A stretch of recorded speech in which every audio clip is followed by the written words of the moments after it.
요한계시록 1장 2절에서 8절 말씀까지 같이 한 절씩 기도합니다. 예수 그리스도의 계시라. 이는 하나님이 그에게 주사 반드시 속히 일어날 일들을 그 증거 곧 자기가 보고 그 종들이 보이시려고 그의 천사를 그 종 요한에게 보내어 알리하신 것이라.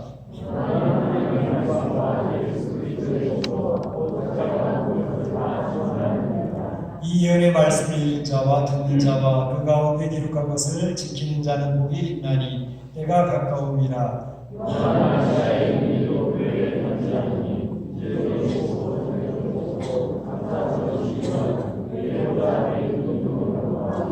또 충성된 증인으로 죽은 자들 가운데에서 먼저 나시고 땅의 임금들의 머리가 되신 예수 그리스도로 말미암아 은혜와 평강이 너에게 있기를 원하노라. 우리를 사랑하사 그의 피로 우리 죄에서 우리를 해방하시고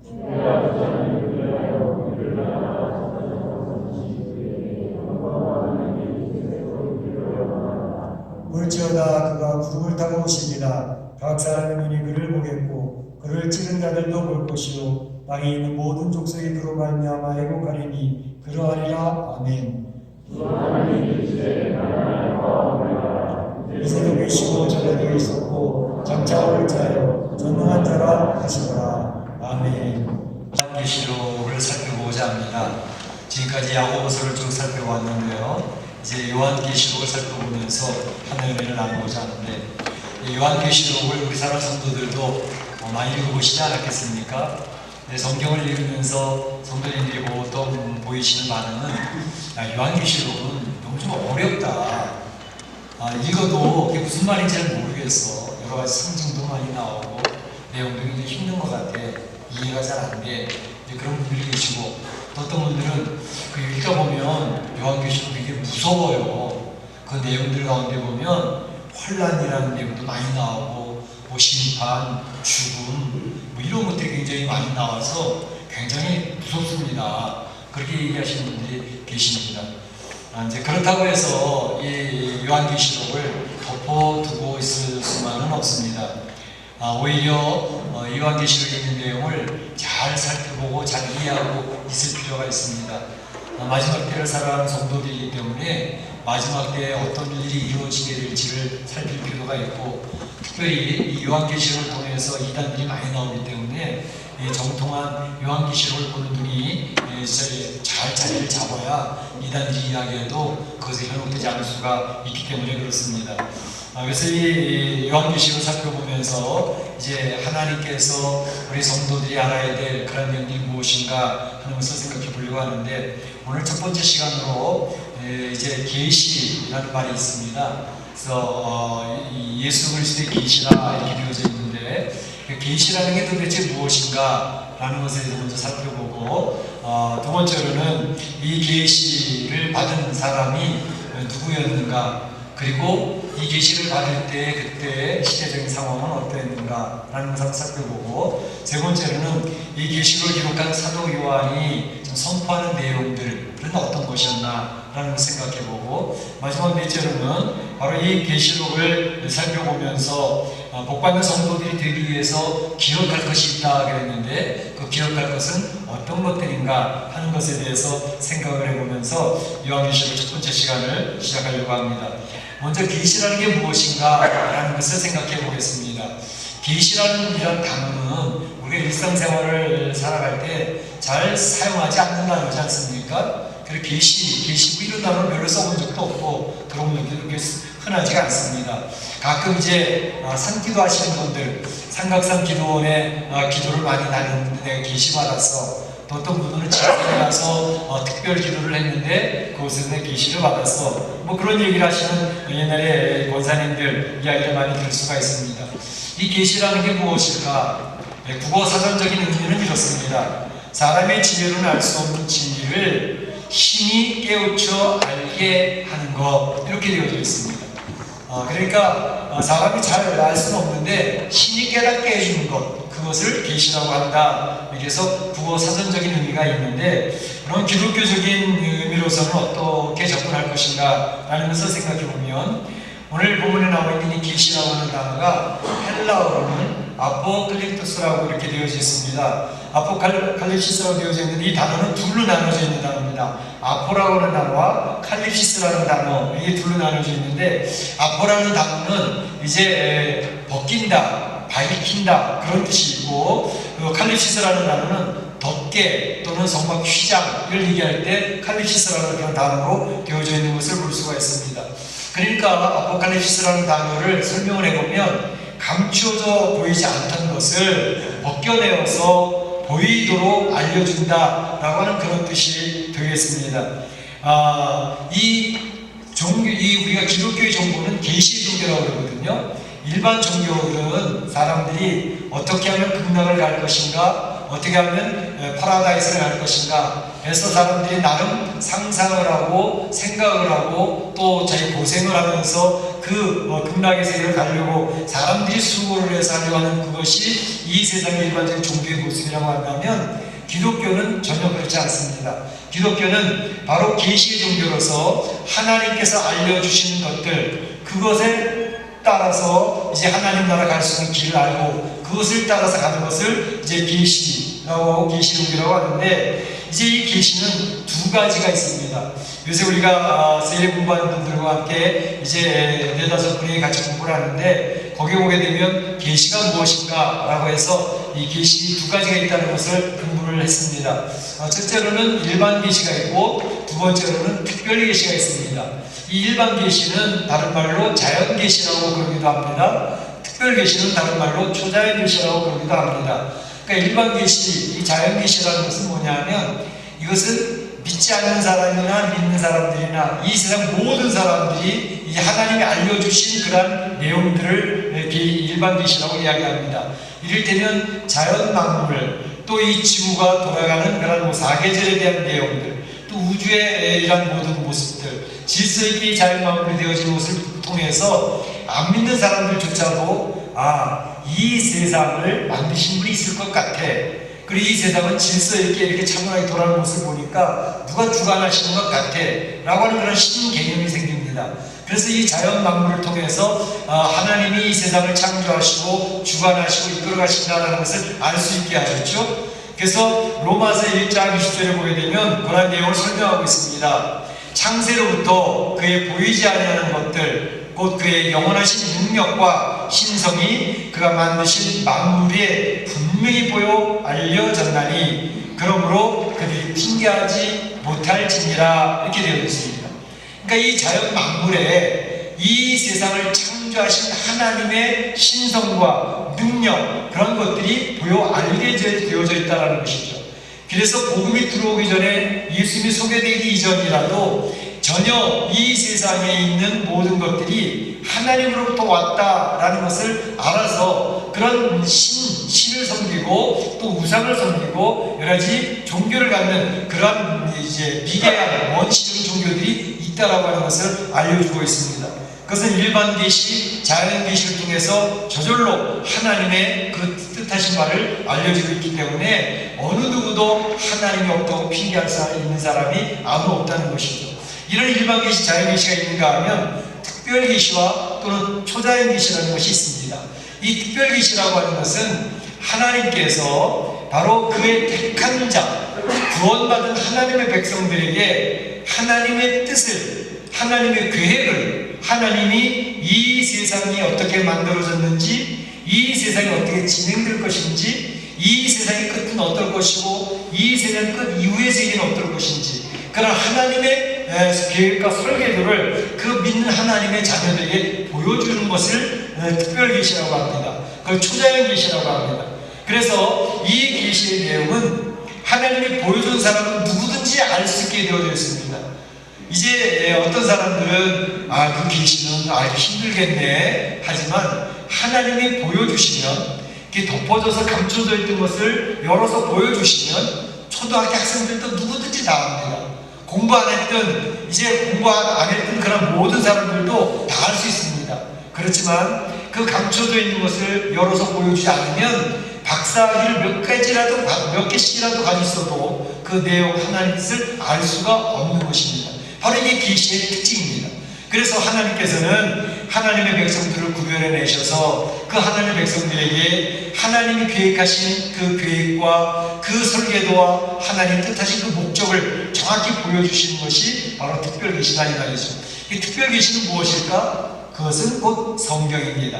그래서 우리 믿는 성도들은 이 특별계시인 성경을 통해서 하나님이 세상을 어떻게 만드셨는지, 하나님이 왜 사람을 택해서 그 백성을 만들어 가시는지, 그리고 그 만든 하나님의 백성들은 이 세상에서 어떻게 사는 것인지, 이 세상이 끝날 때 현상들은 어떤 것들이 있을 것인지, 이 세상이 다 무너지고 난 다음에 그 사후의 세계는 어떻게 될 것인지, 이런 내용들을 성경을 통해서 자세하게 알려주고 계시는 것이죠.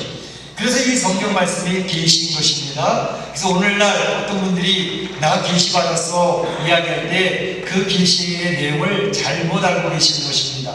오늘날에는 특별한 계시, 성경으로 완성된 계시가 완전하기 때문에 특별한 다른 계시를 주시지 않습니다. 다른 계시를 받았다고 하는 사람들은 다 이단이 되는 것입니다. 그러면 우리가 기도하다가 특별한 것도 우리가 깨닫게 되거나 느끼게 되는 게 있는데 그 계시 아닌가요? 그것은 계시란 말을 쓰지 않냐고 성령이 조명하셨다라는 말을 사용합니다. 성령님께서 깨닫게 하시고 느끼게 하시고 또 앞으로 어떤 일들을 인도해 주시는 그 인도하심 받는 것은 성령이 조명해 주시는 것을 이야기하는 겁니다. 계시는 성경으로 66권으로 완성이 되어져 있습니다. 그 안에 필요 충분한 모든 내용이 다 들어가 있기 때문에 그렇습니다. 특별히 성경의 계시라고 할 때에 성경의 핵심은 또 예수 그리스도입니다. 그러니까 예수 그리스도께서 계시입니다. 그래서 오늘 말씀 보게 되면 예수 그리스도의 계시라 이렇게 되어져 있지만 또 다르게 표현하면 예수 그리스도께서 자체가 계시다라고 이렇게 말씀할 수가 있는 것입니다. 예수님을 통해서 하나님이 지었던 아름다운 인생이 타락하게 되어졌을 때 그들이 어떻게 해서 구원받은 길이 열려졌는가, 그 구원받은 하나님의 백성을 통해서 하나님이 어떻게 영광스러워지는가 하는 이런 모든 하나님의 계획이 예수 그리스도 통해서 나왔다는 것이죠. 그래서 오늘 예수 그리스도께서 바로 이러한 계시를 이제 하나님의 뜻을 설명하고 계시는데 그것을 잘 보여주는 것이 요한계시록입니다. 두 번째 생각해 볼 것은 바로 이 계시를 오늘 누가 받고 있는가 하는 것이며 또 이 계시를 받을 때에 그 시대 상황은 어땠는가 하는 걸 생각해 보겠는데요. 오늘 1절 2절을 보게 되면 그렇게 되어져 있습니다. 속히 일어날 일들을 그 종들에게 보이시려고 그의 천사를 그 종 요한에게 보내어 알게 하시는 것이라. 요한은 하나님의 말씀과 예수 그리스도의 증거, 곧 자기가 본 것을 다 증언하였느니라 이렇게 이야기하고 있습니다. 오늘 말씀을 받은 사람은 그의 종 요한이라고 되어져 있습니다. 예수님의 12제자 중에서 제일 나이가 어렸던 사람이 요한입니다. 이 요한이 이제 사도 요한인데 마지막 때까지 참으로 하나님의 말씀을 받으면서 그 말씀을 증거했던 그런 사도가 되겠습니다. 이 말씀을 받을 때의 연대는 AD 95년경입니다. AD 95년경 이제 지중해 바다에 여러 섬들이 있는데 그 중에 반모섬이라고 하는 곳에 이 사도 요한이 유배되면서 그 반모섬에서 하나님의 계시의 말씀, 예수 그리스도의 계시의 말씀을 받게 되어졌습니다. AD 95년은 로마 황제 도미티안 황제가 통치하고 때였습니다. 도미티안 황제는 자기 스스로를 신이라고 칭하고 자기에게 경배하라고 요구했던 그런 로마 황제였습니다. 그런데 그리스도인들이 그 로마 황제였던 도미티안을 섬기겠습니까? 그걸 경배하겠습니까? 신은 한 분밖에 없다. 오직 유일하신 하나님밖에 없다. 당신 로마 황제를 섬길 수가 없어 거부하니까 이 도미티안 황제 때 많은 그리스도인들이 핍박을 당했고 환난을 받으면서 또 그들은 순교를 당하는 이런 일이 벌어지게 되었습니다. 이제 이 도미티안 황제보다 더 심한 박해를 했던 사람이 있었죠. 쿠아바디스라고 하는 영화를 보게 되면 나왔던 네로 황제, 그때는 AD 64년경인데 이 로마 황제 네로 때 유명했던 것은 로마 시내가 대화재가 있지 않았습니까? 그 로마 시내에 대화재가 있어서 거의 도시가 파괴되다시피 되어졌었는데 그때에 바로 네로 황제는 이 도시 로마 시내를 이렇게 화재를 냈던 것은 그 그리스도인들이다. 그리스도인들이 불을 질렀으니 그리스도인을 다 잡아내서 척결해야 된다. 그렇게 했던 사람이 네로 황제 아닙니까? 1세에 의하면 그리스도인들이 불을 지른 게 아니라 네로 황제가 하도 괴팍스러워서 불 지르고 그것을 보고 싶어서 그랬다라는 그런 학설도 있습니다. 그런데 바로 이 도미티안 황제도 그렇고 네로 황제도 그렇고 보통 이 독재자들, 황제라고 칭하는 그들은 자기의 권세를 지키기 위해서 자기가 행하다가 어떠한 정책의 실패가 나타난다든지 민심이 떠나고 있으면, 민심이 동요하고 있으면 그것을 막기 위해서 일을 저지르지 않습니까? 그 일을 저지르고 책임을 전가하지요. 그래서 공격 대상을 세워놓고 그것을 공격함으로 말미암아 그런 모든 이슈, 관심을 바로 다른 데로 돌리는 그런 독재자들이 굉장히 많습니다. 종종 중국도 그렇고 북한도 그렇고 이러한 대상을 기독교인으로 삼아서 크리스찬 그룹을 공격하는 일들은 역사에 종종 있어 왔습니다. 그렇기 때문에 지금 중국의 시진핑도 자기가 지금 굉장히 위태로운 상황에 돌아갈 때에 제 중국에 있는 교회들을 십자가를 다 떼어버리고 교회들을 무너뜨리고 이제 파괴시키는 그런 일을 지금 자행하고 있지 않습니까? 이 시진핑의 종말이 가까웠다는 것을 보여주고 있는 내용입니다. 북한의 김일성이도 제일 먼저 세워질 때에 먼저 기독교 그룹이 자기의 가장 위험스러운 존재라는 사실을 알았기 때문에 자기 외갓집에 목사님도 계시고 권사님도 계시고 했지만 그런 성경의 이론을 가지고 와서 바로 자기를 유일 신으로 만드는 그런 김일성 주체 사상을 만들지 않았습니까? 그러면서 이제 교회를 핍박하는 대상으로 삼아서 자기의 편을 만들고 자기 결소족을 만들어갔던 그러한 역사적인 기록들이 많이 있습니다. 바로 이러한 모습을 보면서 이제 사도 요한은 자유롭게 자기 신앙 지키기 어려운 때에 이 계시의 말씀을 받으면서 자기처럼 이제 공동체 리더들이 유배를 당하고 또는 끌려가서 순교를 당하는 이런 때에 그 교회들이 어려움을 당하는 모습을 보면서 그 교회들을 위로하고 교회들에게 소망을 주기 위해서 오늘 이 말씀을 받게 되어졌던 것을 볼 수 있습니다. 그래서 요한계시록을 잘 살펴보게 되면 핍박을 당하고 있고 환난을 당하고 있고 목숨이 위태로워져 있는 주의 백성들에게 하나님의 큰 소망이 있다고 하는 사실을 선포하는 것이 요한계시록의 핵심입니다. 요한계시록은 바로 힘들고 어렵게 살아가고 있는 신앙 지키기 어려운 그 성도들에게 희망을 가져라, 소망을 가져라, 하나님이 우리와 함께 계시고 그 마지막 날이 가까웠다라는 선언하는 것이 요한계시록의 주제이고 핵심인 것입니다. 오늘 이 말씀을 이야기할 때 요한은 바로 이 요한계시록을 기록해서 너희들에게 보내는 편지는 요한 자기 자신의 개인적인 생각이나 추측이나 그런 소망을 담은 내용이 아니라 바로 예수 그리스도에게 직접 받은 말씀이다. 예수님이 나에게 보여주셨던 그 내용을 내가 본 것을 너희에게 증거하는 것이다. 이 계시의 출발의 권위는 바로 예수 그리스도에게 있다 라고 선언을 하고 있는 것입니다. 그래서 계시의 출발이 오늘 4절과 8절을 두 번이나 계속 반복해서 이야기하는 것은 이제도 계시고 전에도 계셨고 장차 오시니 누구겠어요? 예수 그리스도이십니다. 바로 이 예수 그리스도께서 계시의 말씀을 나에게 보여주셔서 나는 그것을 전달하는 전달의 도구로 사용되고 있는 것이다 라고 하면서 예수 그리스도의 계시다 라고 하면서 요한계시록을 시작하고 있는 것을 볼 수가 있는 것입니다.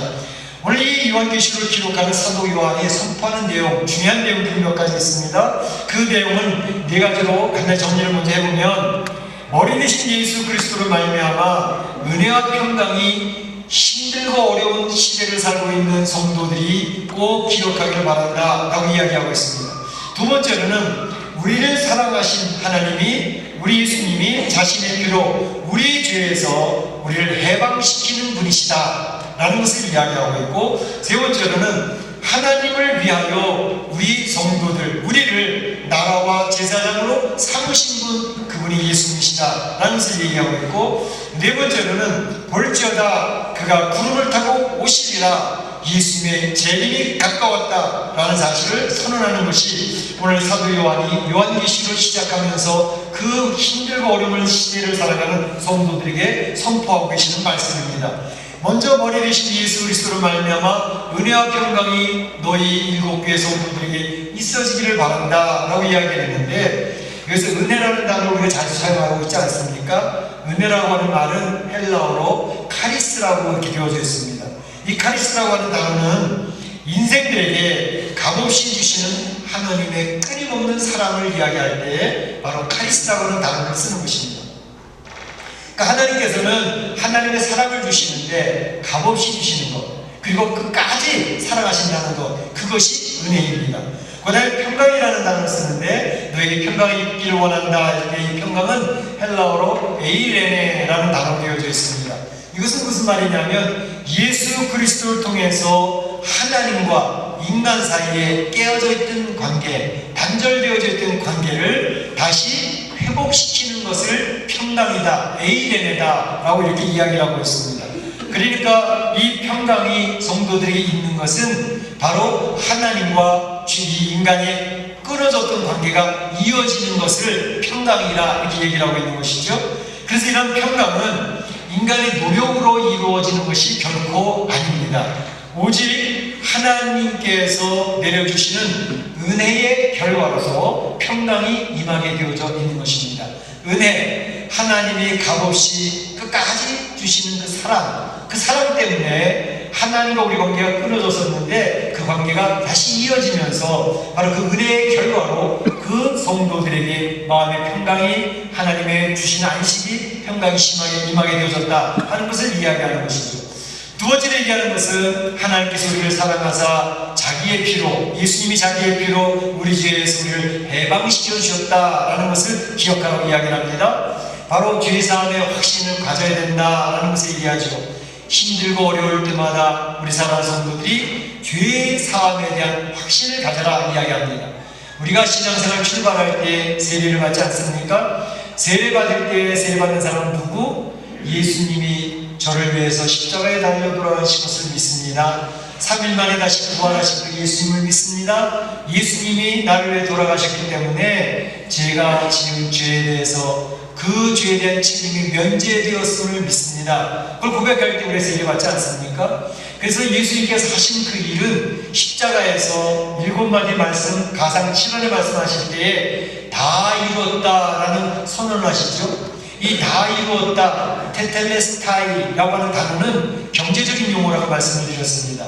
테텔레스타이라는 단어가 뭐라고요? 빚을 많이 졌던 사람이 빚을 다 갚고 나면 테텔레스타이 선언을 하는 것입니다. 이제 너하고 채권과 채무자의 관계가 끝났어, 더 이상 빚을 갚을 이유가 없어 라고 선언할 때 테텔레스타이입니다. 그러니까 예수님께서 십자가에서 테텔레스타이 선언한 것은 죄인들이 그 자신들이 지었던 죄 때문에 그 죄에 대한 책임을 질 필요가 없게 되어졌어. 왜냐하면 예수님이 그 죄에 대한 책임을 다 지시고 갚아주었으니까 라고 선언하는 것이 다 이루었다, 테텔레스타이의 선언입니다. 그래서 우리 신앙생활 할 때 바로 이것을 인식을 하고 그 예수님을 나의 구주로 섬기고 내 죄를 대신 지어주신 주님, 내가 더 이상 내가 지은 죄에 대해 책임을 지지 않아도 되는 신분으로 나를 바꿔주신 주님 감사합니다 라고 해서 그 주님을 받아들여 섬기는 거 아닙니까? 그래서 우리 죄사함의 확신이라고 하는 것은 굉장히 중요합니다. 이것은 예수님 믿을 때, 세례 받을 때만 필요한 게 아니라 신앙생활을 하면서도 계속 다시금 확인해야 될 부분입니다. 왜냐하면 신앙생활을 하고 있는데도 불구하고 우리 성도들은 죄를 자꾸 짓는단 말이에요. 왜? 태어날 때 죄성을 가지고 태어났기 때문에 이 세상을 살아가면서 그 죄의 열매를 우리는 날마다 짓고 있습니다. 마음으로 죄를 짓고 있고 행함으로 죄를 짓고 있고 이러면 안 되는데 그러면서도 연약해서 또 죄를 짓고 있고, 그러니까 주일마다 예배를 드리려고 하면 죄책감이 나를 누를 때가 많아요. 하나님 앞에서 무섭고 죄송해서 얼굴을 들지 못할 때가 많아요. 이것은 우리가 이 세상 죽음을 맞이해서 이 세상 떠나는 날까지 계속되어지는 내용입니다. 그것이 우리 인간의 한계입니다. 그런데 그럴 때마다 성도들이 다시 일어설 수 있는 방법은, 성도들이 다시 죄책감에서 벗어날 수 있는 힘은 예수 그리스도의 보혈로 내 죄의 사함이 이루어졌다는 사실을 예배 시간에 다시 확인하는 것입니다. 예배 시간에 예수 그리스도의 보혈이 흘러갈 때 주님, 제 죄가 주님의 예수님의 보혈로 다시금 덮여져서 죄책감을 제거시켜 주시니 감사합니다. 내 안에 있는 죄성과 싸워서 예수님이 힘을 주세요. 그렇게 기도하면서 예배 드리는 것이 바로 중요합니다. 그 예배 드리는 성도가 살아있는 예배를 드리는 것입니다. 그래서 죄사함에 대한 확신을 예배 시간마다 다시금 확인하고 주님, 저는 부족하지만 주님의 옷자락을 붙듭니다. 주의 오른손을 붙들고 주님의 자녀답게 살아보겠습니다. 결단하고 다짐하며 주의 사람으로 지어져 가는 것이 성도들의 모습인 것입니다. 그렇기 때문에 사도 요한은 또다시 그의 힘들고 어려움 당하면서 죄책감에도 눌려있는 성도들을 격려하면서 죄 사함의 확신을 받으라. 예수님의 피로 우리 죄에서 우리를 해방시켜 주신 분이시다. 우리 성도들은 해방된 자, 자유자다라는 사실을 선언하고 죄로부터 결별되어지는 삶을 선언하고 있는 것입니다. 세 번째로 얘기하는 것은 하나님을 위하여 우리를 나라와 제사장으로 삼아주셨다, 기억해라 라고 이야기를 하고 있습니다. 우리가 베드로전서 살펴볼 때 이야기했죠. 베드로전서 2장 9절에 오직 너희는 택하신 족속이요 왕같은 제사장들이요 거룩한 나라요 소유된 백성이다 라고 얘기했습니다.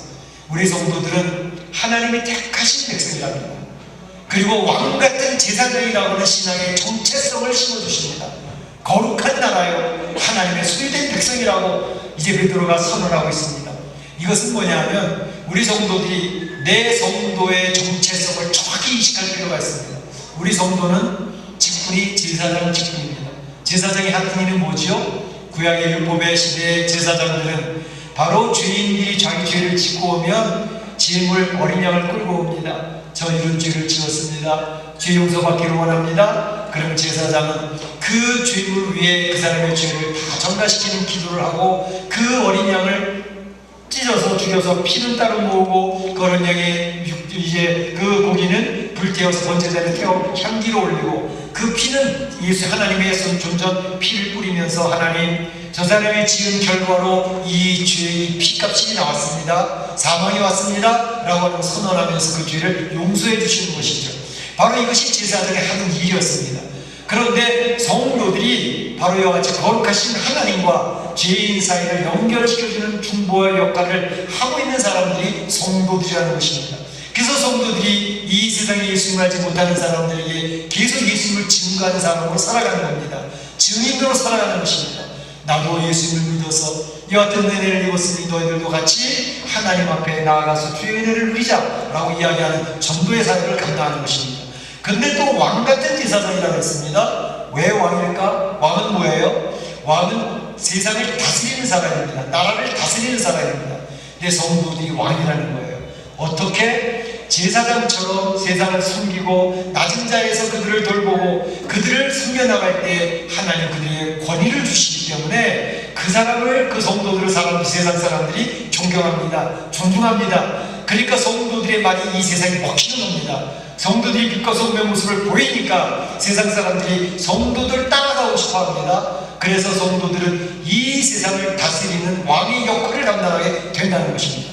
그래서 왕같은 제사장의 정체성을 기억을 하고 성도들아 자존감을 높여라. 너희들은 이 세상을 다스릴 왕이다 라는 것을 이야기하고 있는 것이죠. 사도 요한은 그 핍박받고 비참하게 눌림받고 짓밟히고 있는 성도들에게 너희는 왕이다, 너희는 이 나라를 다스릴 자다 라고 하면서 힘을 내라고 이야기하고 있는 것입니다. 네 번째로 얘기했던 것은 볼지어다 그가 구름을 타고 오시리라 했습니다. 각 사람의 눈이 그를 보겠고 그를 찌른 자들도 볼 것이요 라고 했습니다. 예수님이 재림하시는데 예수님의 재림은 우주적인 재림입니다. 이 지구적인 재림입니다. 다시 말하면 예수님이 오셨다, 메시아가 오셨다는데 지리산 한쪽 구석에서 사람이 오시지 않습니다. 예수님이 오셨다 그러는데 미국 LA만 오시는 것이 아닙니다. 예수님 오실 때는 LA에 낮에 오실 때 한국은 밤이죠. 동시적으로 이 지구가 한꺼번에 닿을 수 있도록 오시는 것입니다.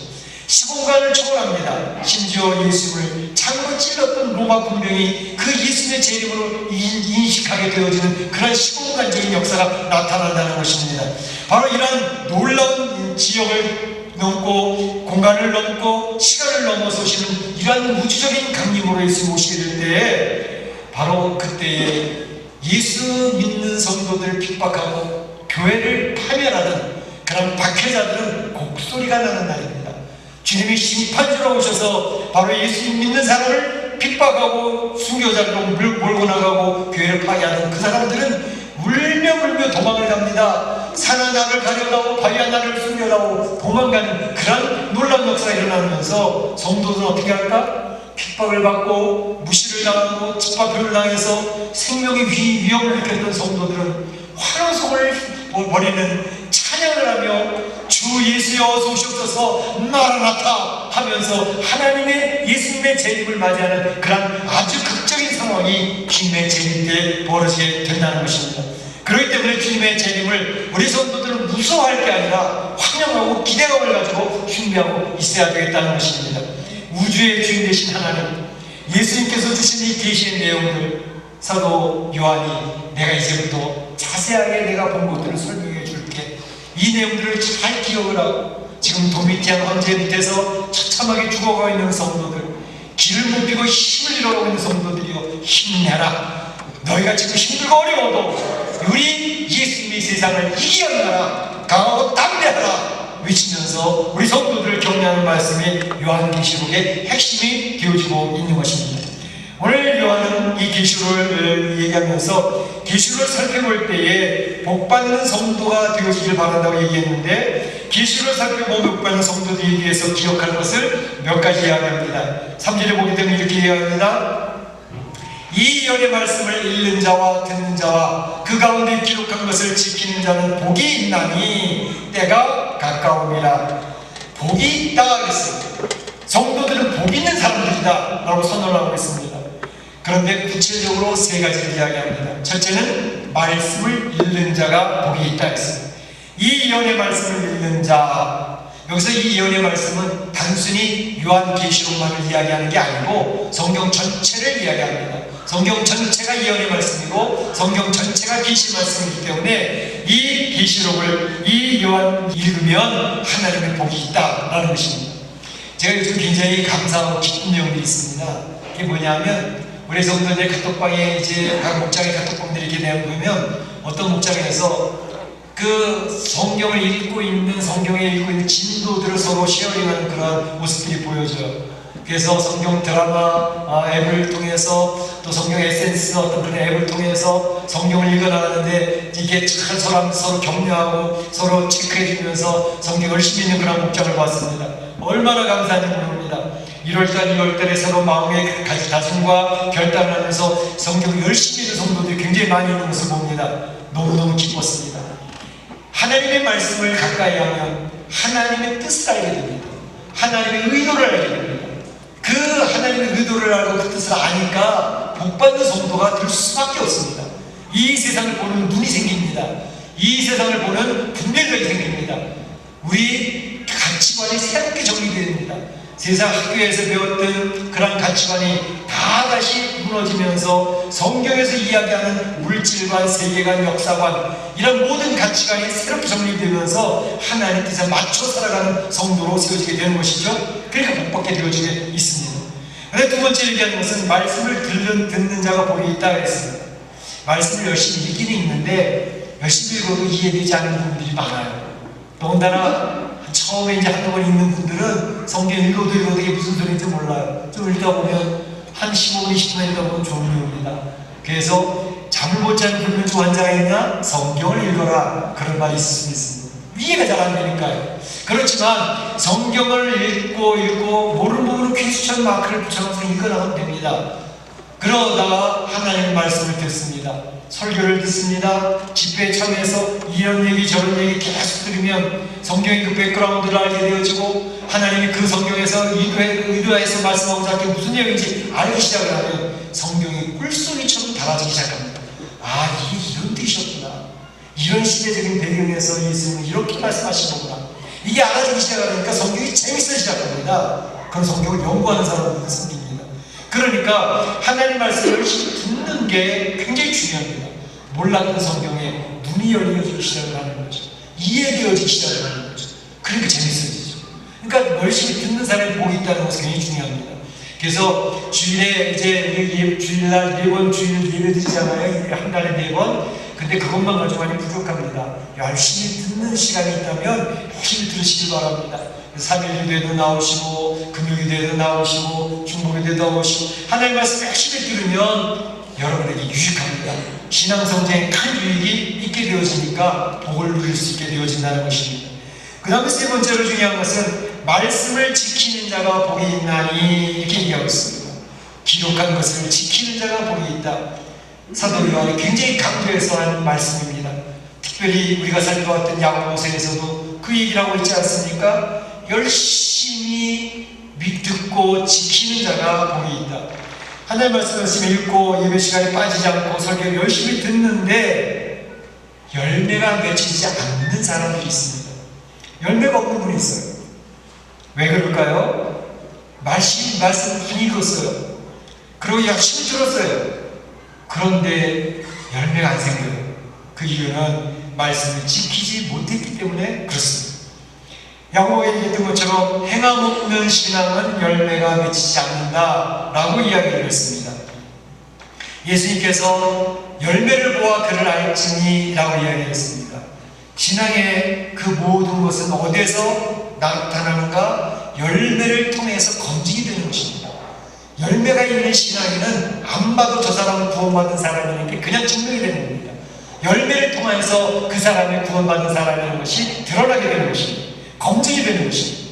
그렇기 때문에 열매가 맺혀지면 그 사람은 구원의 안전성이 보장되어 있는 것입니다. 그런데 열매가 없다면 이게 뭐지? 왜 열매가 없지? 그러면 계속 퀘스천 마크가 붙게 되는 거죠. 그렇기 때문에 열매가 없는 것의 문제는 말씀 읽고 들어도 지키는 행함이 없기 때문에 이러한 열매가 맺히지 않는다는 것이죠. 그래서 열매 맺기 위해서는 지키는 행함이 있는 신앙이 필요하다. 그러면 하나님 놀라운 축복을 받게 되어진다 라고 되어져 있습니다. 바로 이것을 말씀을 행하고 지키면 어떤 일이 벌어지는가? 삶 속에 찾아오시는 하나님이 경험되어집니다. 찾아오셔서 위로하시는 예수님의 음성이 들려주기 시작을 합니다. 나의 얽혀설켜 있는 가정의 문제를 풀어주시는 주님의 역사가 체험되어집니다.